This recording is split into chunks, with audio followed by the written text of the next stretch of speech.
আজ বানাবো লোটে মাছের কষা গোটা গোটা। তো অন্যান্য দিন আমরা লোটে মাছের ঝুড়ো খাই, তো এই ফার্স্ট টাইম আমার ইচ্ছা হলো যে লোটে মাছের একটু কষা বানাই, দেখি কেমন লাগে। প্রথমবার বানাচ্ছি, একটু ভয়ে ভয়েই বানাচ্ছি। তো লোটে মাছটা ফ্রিজ থেকে বের করে বরফটা গলানোর জন্য একটু জল দিয়ে রেখেছিলাম। এবার আমি লোটে মাছের জলটা ঝরিয়ে নিয়ে এর মধ্যে নুন আর লেবু রস মাখিয়ে রাখছি। নুন আর লেবু রস দিয়ে রাখার ফলে মাছের ভিতরে থাকা জলটা বেরিয়ে আসবে, আর সেই জলটাকে আমি ফেলে দেব। এইবার লোটে মাছটা ম্যারিনেট করে নেব।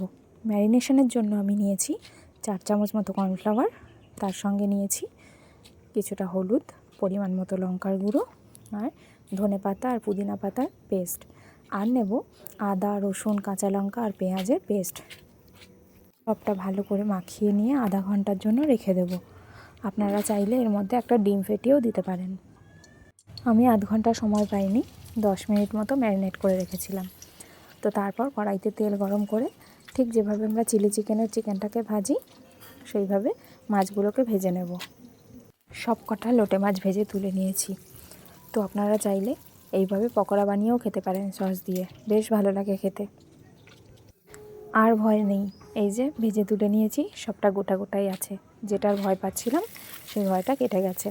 তো যাই হোক, কড়াইতে যেটুকু তেল ছিল ওই তেলের মধ্যেই আমি পেঁয়াজ দিয়ে দিয়েছি। পেঁয়াজটা লাল লাল করে ভেজে নিয়েছি, তার সঙ্গে দিয়ে দিচ্ছি আদা, রসুন, কাঁচা লঙ্কা পেস্ট। এবার এটাকে ভালো করে নেড়ে চেড়ে নিয়ে এর মধ্যে দিয়ে দিচ্ছি লঙ্কার গুঁড়ো, পরিমাণ মতো হলুদ আর সামান্য একটু নুন।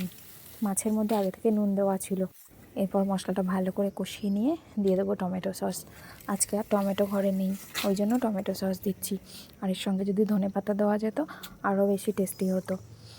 তো যাই হোক, গ্রেভিটা রেডি হয়ে গেছে, আমি জল দিয়ে দিয়েছি। এবার ঝোলটা ফুটে উঠলেই আমি এর মধ্যে লোটে মাছের পকোড়াগুলো দিয়ে দেবো। আমি এটা ঝোল করব না, কষা করব, তাই জন্য অল্প জল দিয়েছি। আপনারা যেমন ঝোল খাবেন সেই বুঝেই জল দেবেন, আর ঝোলটা খানিকটা টেনেও নেবে, যেহেতু কর্নফ্লাওয়ার দেওয়া আছে। রেডি হয়ে গেছে লোটে মাছের কষা। তো আপনাদের এই রেসিপিটা কেমন লাগলো অবশ্যই কমেন্ট করে জানাবেন।